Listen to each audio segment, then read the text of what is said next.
Donc on va vous montrer une journée type en vidéo. Encore une fois, ce n'est pas un exemple à suivre absolument, c'est une proposition qui convient pour le moment à Vanessa, Vania et Célimé, qui est leur assistante maternelle, mais qui va de toute façon changer. Le sentiment que l'on a lorsque l'on entre dans cette classe, c'est que tout le monde respire. On sent qu'un stress généré par la promiscuité a été levé pour tous et que cela a eu pour conséquence un apaisement immédiat. Le soulagement chez l'enseignant est très important. Il n'a plus à passer ses journées à réguler des comportements nerveux chez les enfants qui sont induits par l'environnement lui-même. Dès l'accueil, les enfants sont en activité.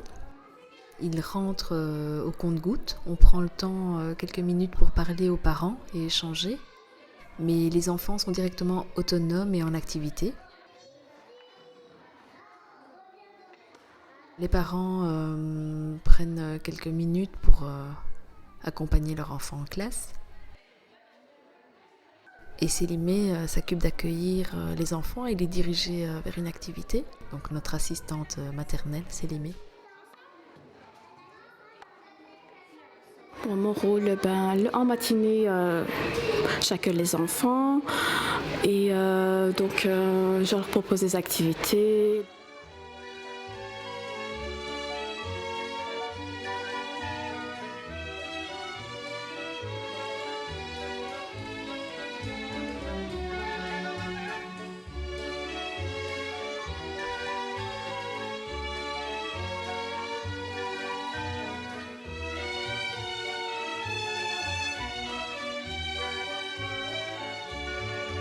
Il y en a qui commencent directement dès le matin, peinture, les blocs.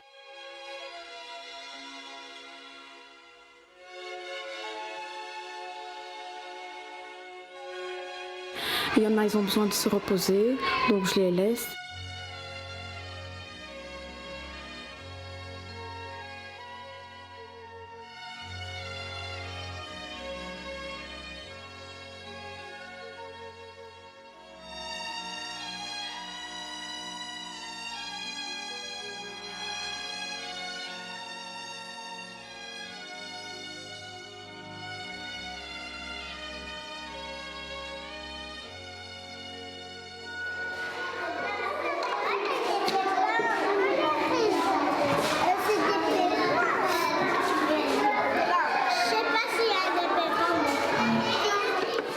Les deux institutrices, elles sont souvent à l'entrée, elles accueillent aussi, elles discutent avec les parents et tout. Donc moi je suis là, je tourne dans les classes.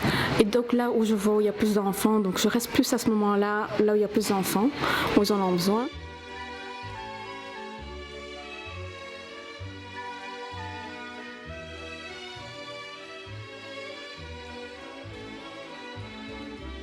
Mon but, c'est de tenir le calme et de gérer la classe. Et à partir du moment où je vois que Vania a commencé un jeu ou une activité ou alors l'écriture ou les lettres, à ce moment-là, je me base sur elle. Je regarde s'il y a pas des enfants perturbateurs ou il y a du bruit à ce moment-là. Et là, à ce moment-là, je récupère ces enfants-là et je les mets à l'écart. Et entre-temps, je propose aussi des activités. Mais bon, j'essaie d'interrompre moi mon activité pour que l'institutrice elle puisse de A à Z terminer son activité et pour qu'à la fin, en fait, il y ait un résultat.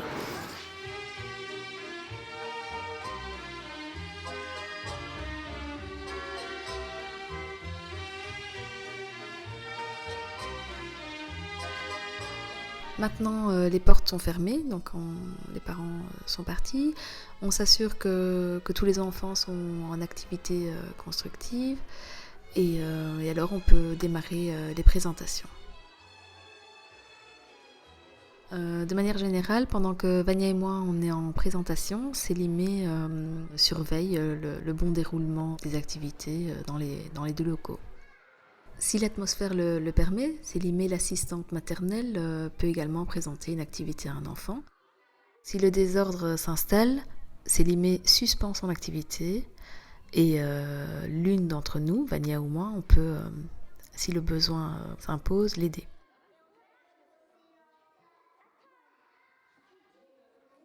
Puisque nous sommes en année de transition, il y en a toujours une d'entre nous qui fait les tunnels. On appelle ça les tunnels, ce sont des séances de rattrapage intensif sur des notions fondamentales qui ne sont pas acquises et qui devraient l'être à cette période de l'année. Notre objectif est de s'assurer que tous les enfants aient acquis la numération d'1 à 10. Toute la journée, donc, je prends des enfants à tour de rôle avec le cahier de suivi.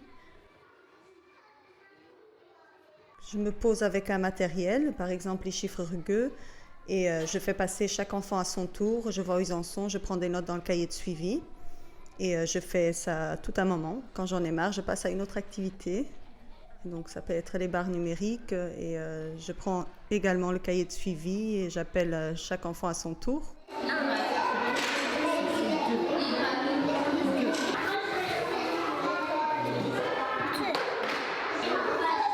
Pendant ce temps-là, Célimé, notre assistante maternelle, se trouve dans le local sensoriel. Elle se trouve dans ce local la plupart du temps. Dans ce local, elle peut aussi bien s'occuper de l'espace collation, mais aussi de l'espace artistique. Donc comme l'autonomie est tout à fait installée à ce niveau-ci de l'année, on a pu aller plus loin dans la progression artistique aussi. On a proposé différents artistes et on voit également dans leur représentation l'évolution. Les peintures des enfants sont beaucoup plus précises. Un signal que l'autonomie est installée. Là, on peut voir Isra qui doit ranger sa feuille et elle n'arrive pas à placer sa feuille au bon endroit pour la laisser sécher. Auparavant, les enfants seraient venus nous demander de l'aide. Et là, on voit qu'elle essaie de trouver une solution.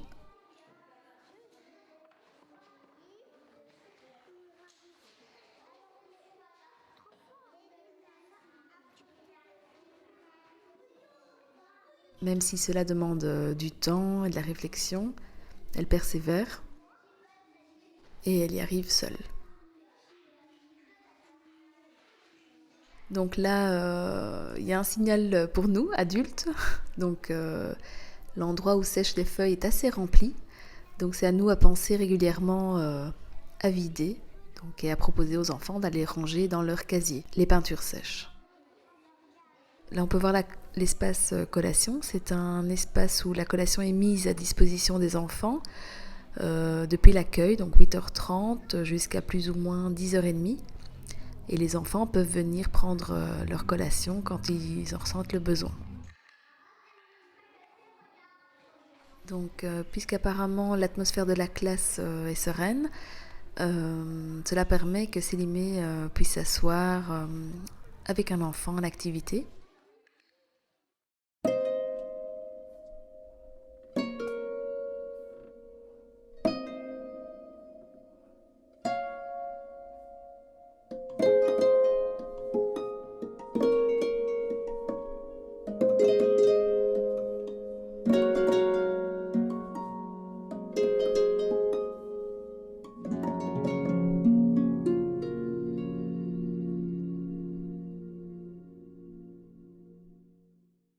Dans cette phase de tunnel, on a besoin de temps en temps de petites pauses pour souffler. Et donc, à ce moment-là, je me lève, je laisse un petit peu l'activité en suspens et je fais un petit tour des locaux. J'interviens si besoin, je regarde si tout est bien en ordre, si tout se passe bien. Je vais ranger ce qui se trouve sur la table des collations. Donc, ce n'est pas un rôle qui est attribué à Célimé. Nous, on range, Célimé peut présenter une activité. Entre nous trois, ça se passe assez naturellement. Donc, avec un regard, on peut comprendre que l'autre en a marre et on prend un peu les choses en main. On échange les rôles, en fait.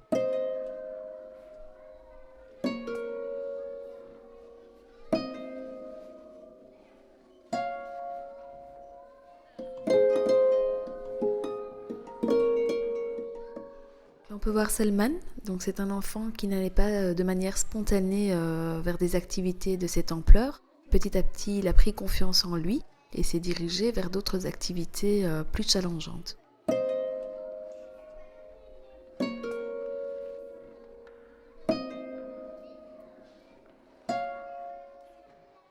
On voit des constructions dans l'espace de plus en plus élaborées et on voit des constructions comme celle-ci, de plus en plus inventives, ils osent innover.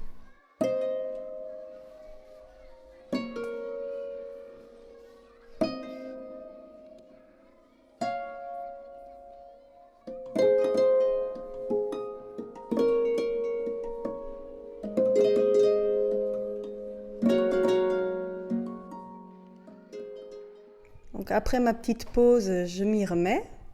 Donc je recommence un tunnel avec d'autres enfants.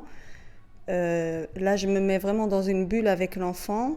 Je n'entends plus rien autour et en même temps, je suis tranquille parce que j'ai confiance en Célimé et Vanessa. Je sais qu'elles gèrent à côté. Donc moi, ça me permet vraiment d'être concentrée avec un enfant et le temps file. Vraiment, ça passe très très vite. Les journées passent vite quand on fait ce genre d'activité.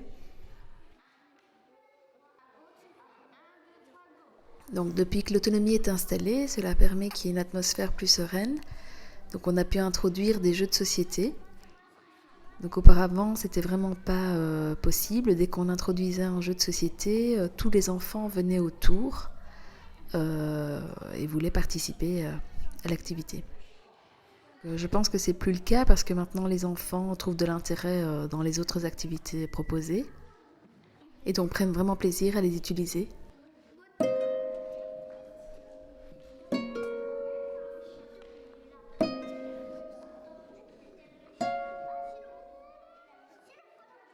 Pendant que Célimé et Vania sont en activité, j'essaie de guider des enfants comme Sarah qui cherchent une activité et qui ne savent pas trop où se diriger.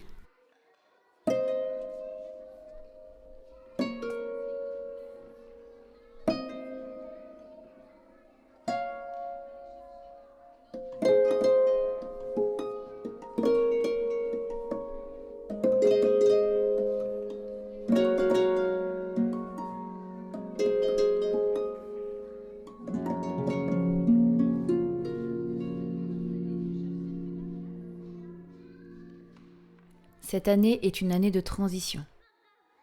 Il manque encore de nombreuses activités dans différents domaines, mais pour atteindre l'objectif principal de cette année, autant de matériel ne serait pas nécessaire, voire même entravant. L'objectif principal de cette année de transition est de permettre aux enfants de développer une belle autonomie, de comprendre et de respecter ce nouveau cadre de travail, et également en parallèle de travailler sur la transmission des fondamentaux tels que le son des lettres et la numération de 1 à 10 avec des activités et notamment une frise numérique. Pour atteindre l'objectif fixé pour cette année de transition, il est surtout important de proposer aux enfants des activités qu'ils connaissent, comme les puzzles, afin que nous, adultes, puissions consacrer toute notre attention non pas à la présentation de nouvelles activités, mais à l'instauration de l'autonomie et du respect du nouveau cadre de travail.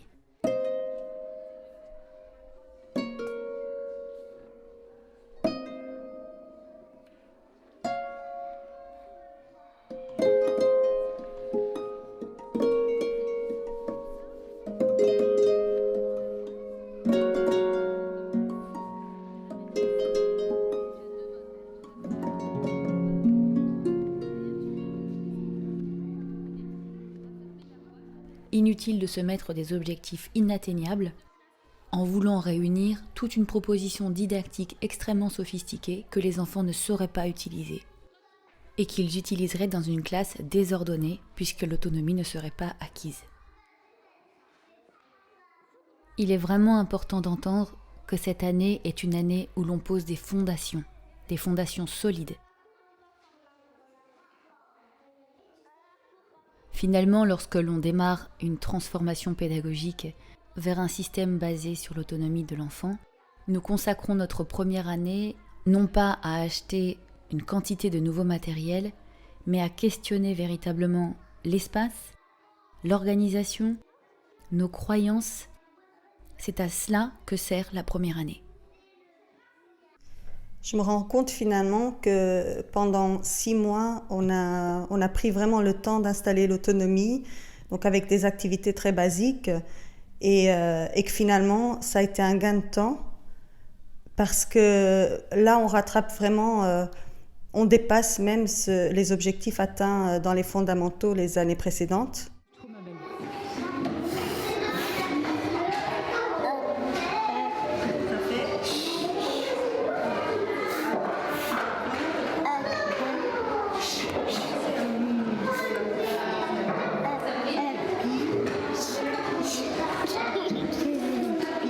Ici, il y a un enfant qui arrive maintenant à coder, décoder, il compose des mots, il connaît tout le son des lettres et tout ça. Et il commence carrément à lire. Je trouve ça assez surprenant parce que c'est quelque chose qui me faisait peur au départ, de prendre vraiment le temps d'installer cette autonomie. Et j'avais peur, j'avais l'impression de ne pas travailler vraiment. Et je me rends compte que c'est un énorme gain de temps. On a tout rattrapé et même dépassé les espérances en fait, au niveau des fondamentaux.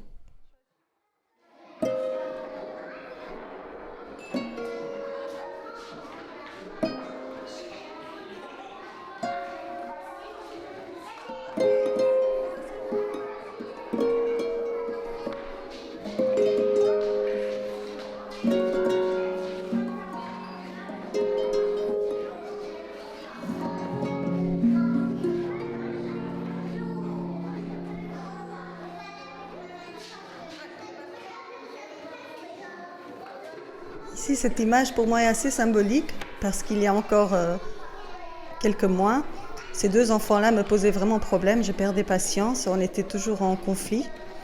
Et là, en fait, je prends vraiment du plaisir, et eux aussi, à faire une activité ensemble, posée, sans stress. C'est vraiment des bons moments. Et il y a encore quelques temps, je n'aurais pas imaginé la surprise qu'ils me font là. Ils commencent à décoder. Ils sont entrés dans la lecture.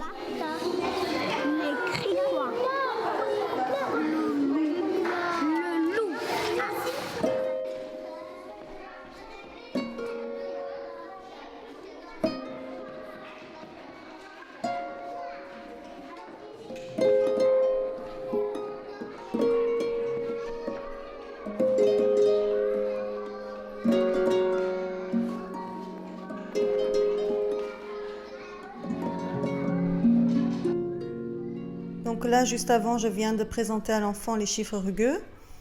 Et par la suite, je l'invite à s'asseoir au tableau et à les tracer. On essaie ensemble une première fois et puis je le laisse libre. Il continue.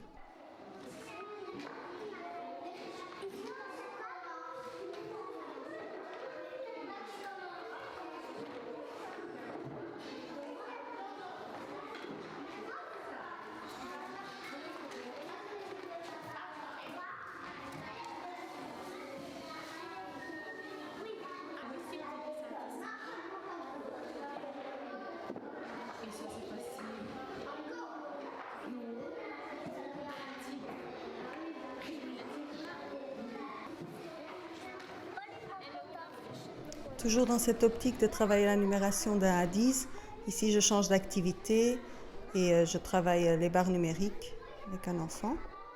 Les barres numériques permettent de travailler le dénombrement d'1 à 10. Ce sont des activités qui demandent une certaine rigueur et de la discipline, mais avec lesquelles j'arrive à m'amuser, à mettre de l'humour et ça passe encore mieux avec l'enfant.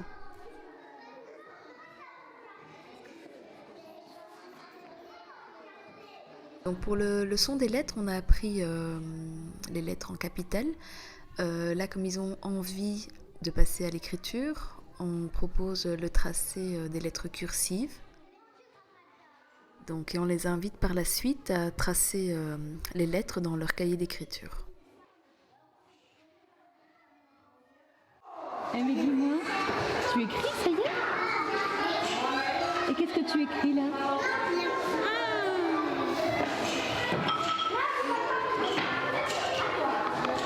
Et après, qu'est-ce que tu vas tracer comme lettre? Le A.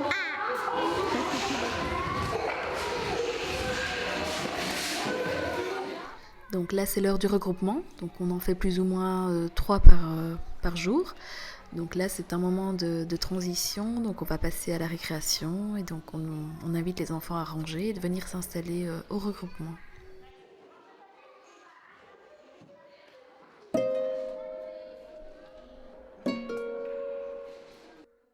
Donc les regroupements se passent dans la classe sensorielle. Donc il y a 42 enfants et 3 adultes. Vania, Sélimé et moi-même.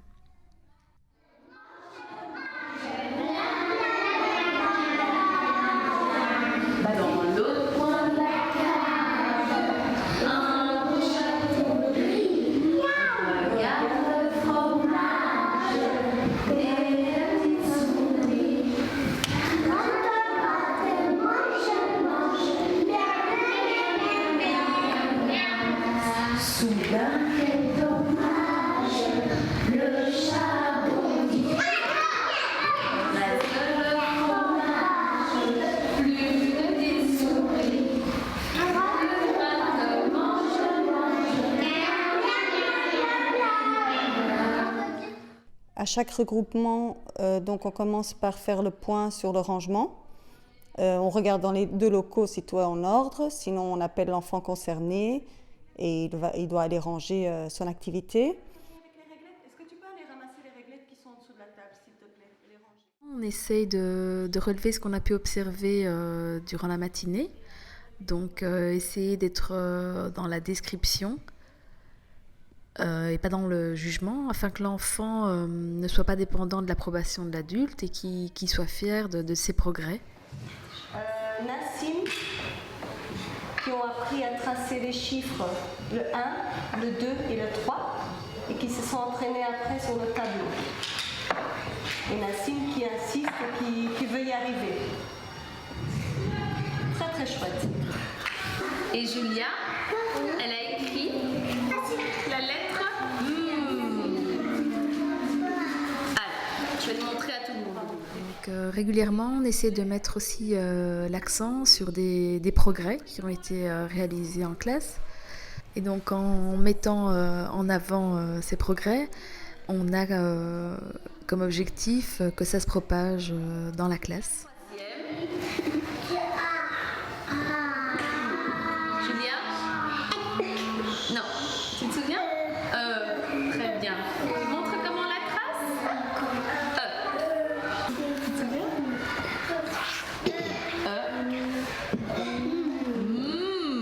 I. Alors, est-ce que tu veux bien aller chercher ton petit cahier, nous montrer? Vas-y. Pour éviter la compétition et favoriser l'entraide dans la classe, on demande aux enfants de partager leurs progrès, leurs connaissances avec leurs camarades. Mais le formuler aux enfants pour qu'ils le fassent n'est pas très évident. Que Mamadou, il avait envie de compter sur la frise numérique et d'aller encore plus loin. Il était très motivé pour aller plus loin. Au début, il comptait jusqu'à 29. Et depuis quelques jours, il a été beaucoup plus loin. Donc on a déplacé la petite photo beaucoup plus loin. Est-ce que tu veux montrer à un autre copain et l'aider aussi à aller plus loin sur la frise, Mamadou? Tu veux bien? Alors, Est-ce que tu peux clairement formuler maintenant que quelque chose comme maintenant que tu sais, il faut donner aux autres, il faut transmettre. D'accord. Mamadou, maintenant que toi tu sais compter beaucoup plus loin, tu veux bien le montrer et le donner. Ouais, c'est difficile à dire. Hein. Je vais dire transmettre. Je pense que transmettre, on peut le dire. Ouais. Vous voyez donc Vanessa qui a du mal, et on a tous énormément de mal dès qu'il s'agit d'utiliser des mots comme ça ou des concepts, on se dit ils vont jamais comprendre, donc on cherche des mots, puis on s'enterre tout seul, là on sort les rames et on y va. Donc regardez juste la petite fille à gauche. Mamadou, maintenant que toi tu sais compter beaucoup plus loin, tu veux bien le montrer et le donner. Ouais, c'est difficile à dire. Hein. Je vais dire transmettre. Je pense que transmettre, on peut le dire. Ouais.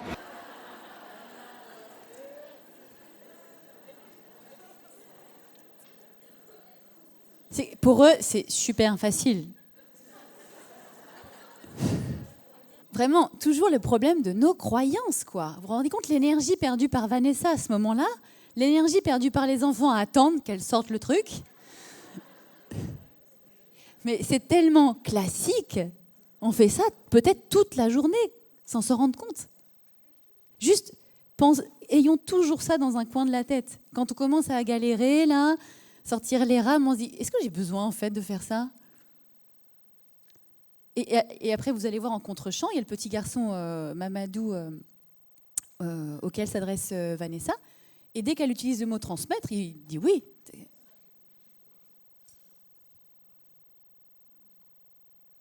Bon, je le remets pour le plaisir. Mamadou, maintenant que toi tu sais compter beaucoup plus loin, tu veux bien le montrer et le donner. Ouais, c'est difficile à dire. Hein. Je vais dire transmettre. Je pense que transmettre, on peut le dire. Ouais. Mamadou, comme maintenant tu sais compter beaucoup plus loin qu'au début de l'année, est-ce que tu peux transmettre ça à un autre copain ? Ça veut dire montrer comment faire. Tu veux bien, Mamadou ? C'est vrai ? Tu veux qu'on fasse ça maintenant avec un autre copain et tu peux lui montrer jusqu'où tu sais comment faire ?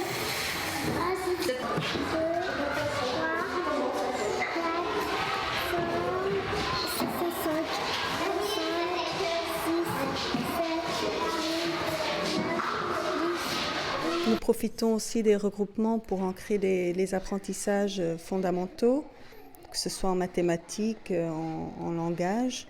Donc ici, on refait le son des lettres.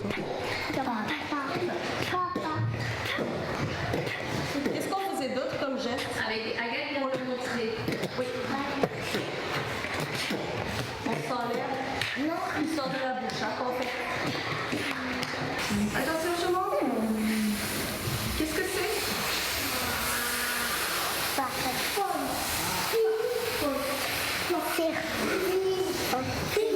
Qui a un prénom qui commence par... Qui a un prénom? Lève le doigt. Celui qui a un prénom qui commence par... Firdaus. Est-ce qu'il y en a d'autres dans la classe? Toi, tu t'appelles comment? Alors c'est...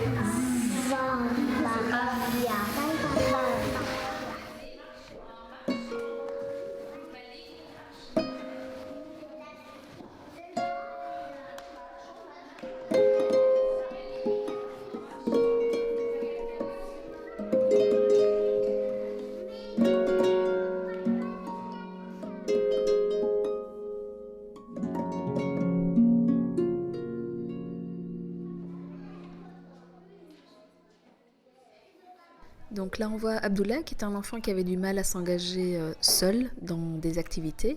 Et là, on voit que depuis peu, il le fait. Donc, pareil pour Luc. Il avait vraiment du mal à choisir une activité pour lui et à jouer seul. Et là, on voit qu'il prend vraiment plaisir à travailler seul et qu'il est de plus en plus concentré.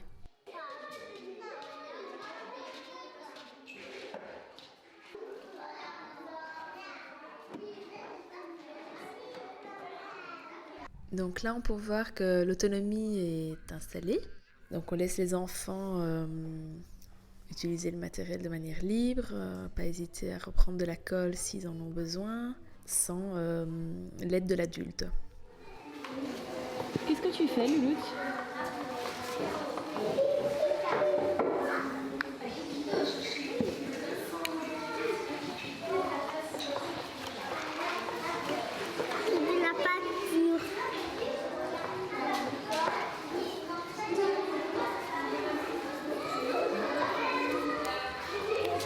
Et comment tu t'appelles ? Dénicia. Dénicia Carboni.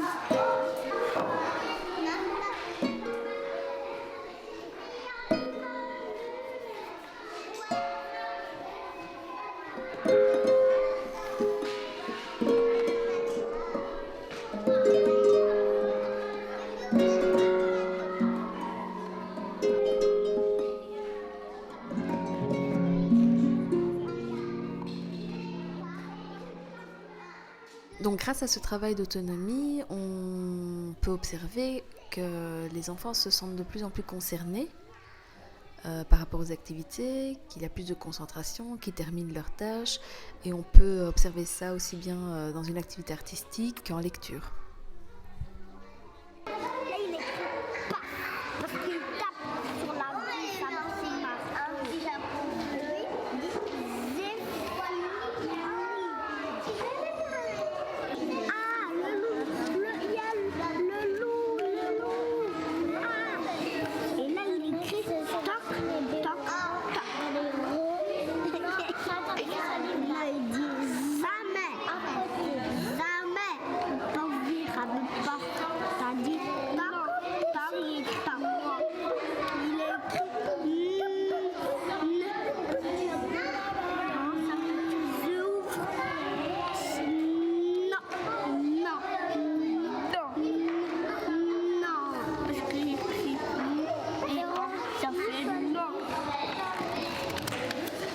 Toujours dans le cadre de l'apprentissage de la numération de 1 à 10, ici je présente une autre activité, c'est l'activité des jetons, dont l'objectif est de placer les chiffres de 1 à 10 dans le bon ordre et associer donc la quantité de jetons correspondante. Donc même si on essaie de programmer la journée au maximum, il y a des choses et des moments qu'on ne programme pas. Et donc là, je me suis laissée porter. Donc Charlie est venu me chercher parce qu'il voulait lire une histoire. Et il a lu et après, il a pu transmettre ça à ses copains.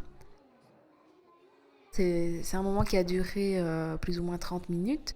Donc c'est quelque chose que j'aurais pas pu envisager auparavant, de prendre autant de temps avec un seul enfant. Mais par la suite, il y a plein de choses qui ont découlé. Donc on a pu transmettre ça au reste de la classe. Et c'était très riche. Donc c'est sûr qu'on peut penser que c'est une perte de temps et qu'on délaisse le reste de la classe.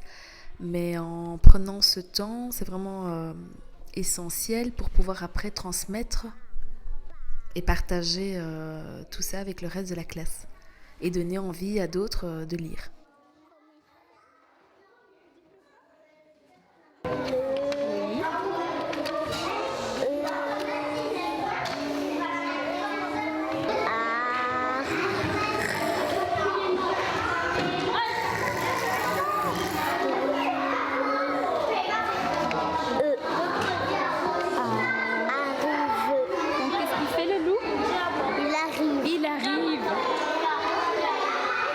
Charlie, en fait, quand je suis venue la dernière fois, tu ne savais pas lire et maintenant tu sais lire. C'est incroyable ça. Quel progrès. Donc on pourrait penser que c'est une perte de temps, mais c'est vraiment au contraire un gain de temps.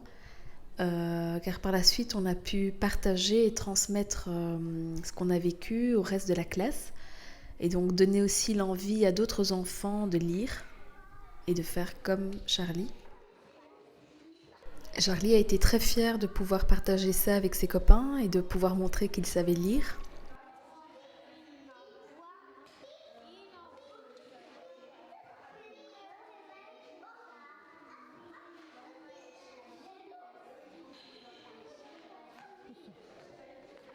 On a pu prendre un moment au rassemblement pour lire cette histoire et d'ailleurs 2 autres copains ont voulu également lire avec lui. Donc pour finir, ils ont raconté l'histoire à 3. Un enfant faisait le loup, un autre les cochons et un autre la narration. Qu'est-ce qu'il dit le cochon? Alors, tu peux montrer Gaëta? Tu montres papa? Tu commences par là? Et tu peux tourner le dos. Tu montres à tout le monde.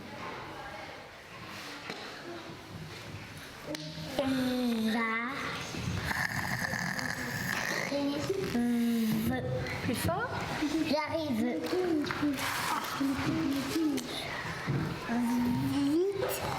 Vite.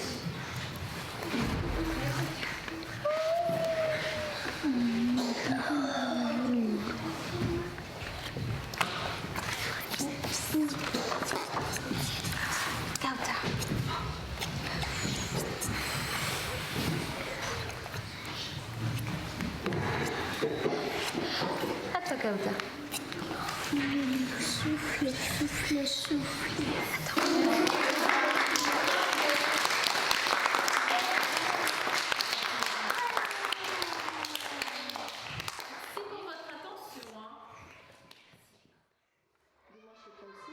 Alors moi j'aimerais bien voir Afsa où elle en est par rapport au son des lettres. On reprend vraiment la liste avec le nom de chaque enfant et on fait le point pour chacun d'eux, voir un petit peu ce qu'on peut leur proposer pour qu'ils évoluent, qu'ils aillent plus loin. Célimé peut aussi se référer à cette liste pour proposer des activités à certains enfants. C'est un moment qui est nécessaire et structurant.